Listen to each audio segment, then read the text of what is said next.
In a world dominated by giants, the US, China, Russia. Why does a tiny desert nation like Qatar host global peace talks? Why does Switzerland, a country with more cows than tanks, become the go-to ground for world leaders? These nations aren't just surviving among giants.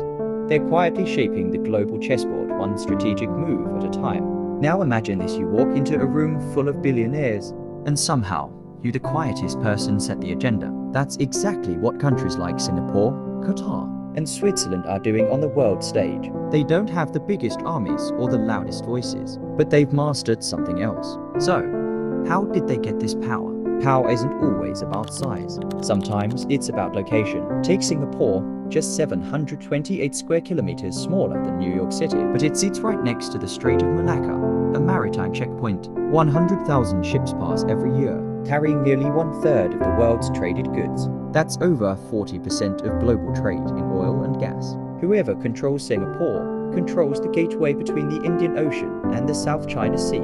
That's why major powers from the British Empire to modern day US allies have always prioritized their relationship with Singapore. Now look at Qatar, a small desert peninsula, yet it's surrounded by energy giants. But guess what?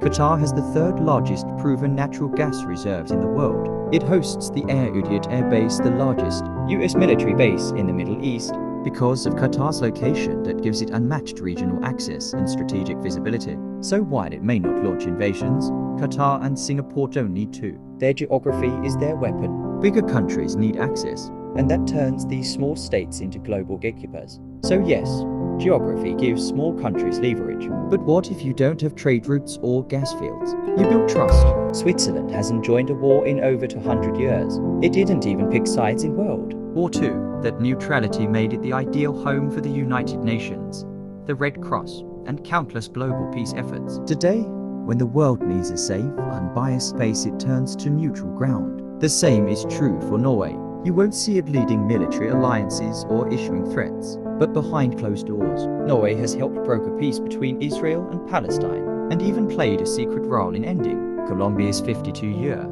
civil war with the FARC rebels. Neutrality, in this sense, isn't weakness, it's power. When no one fears you, everyone trusts you. And in a world where diplomacy often happens in whispers, these quiet nations become the most important rooms in the building. While some small nations build power through geography, and others through trust, some win by mastering the story. Enter soft power influence without force. No tanks, no threats. Qatar didn't just export natural gas, it launched Jazeera, a media giant that gave the Middle East its own voice, challenged Western narratives, and reshaped how the world sees the region.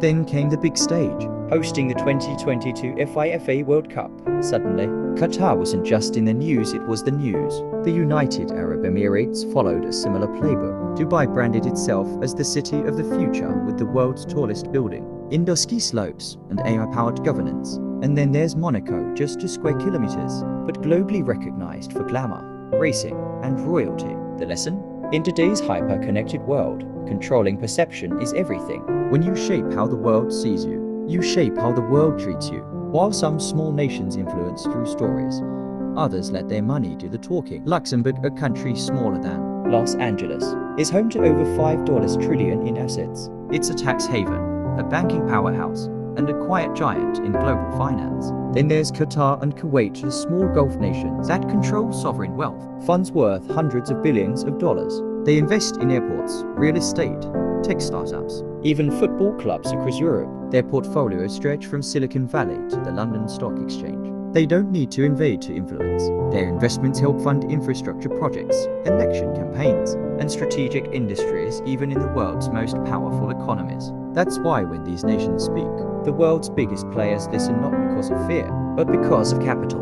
In a noisy world, sometimes the best way to be heard is to own the stage. Qatar didn't just build stadiums, it built a moment. The 2022 FIFA World Cup brought over 3 billion eyes to a country many had never noticed before. Overnight, it went from dot on the map to headline of the world. And it's not just sports. In 2018, Singapore hosted a summit once thought impossible, Donald Trump meeting Kim Jong-un. It wasn't just a diplomatic breakthrough, it was a global power move by a small island nation. Hosting global events puts small countries in the spotlight, not just as venues, but as players in world history. Because when the world watches, influence grows, and even the smallest nations become giants in the global conversation. Hosting the world isn't just about pride, it's about power. Because in today's world, size no longer defines strength. Strategy does. Diplomacy does. Ideas do. In the global game of chess, never underestimate the pawns because sometimes they checkmate the king.